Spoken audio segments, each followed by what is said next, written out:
ஈசான மூலையில லேசான பள்ளி சத்தம் மாமன் பேர சொல்லி பேசுது.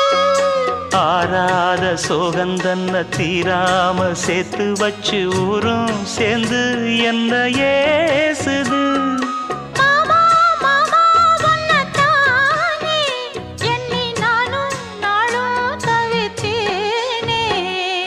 கூண்டுக்குள்ள என்ன வச்சு கூடி நின்ன ஊரை விட்டு கூண்டுக்குள்ள போனதென்ன கோலக்கிளியே.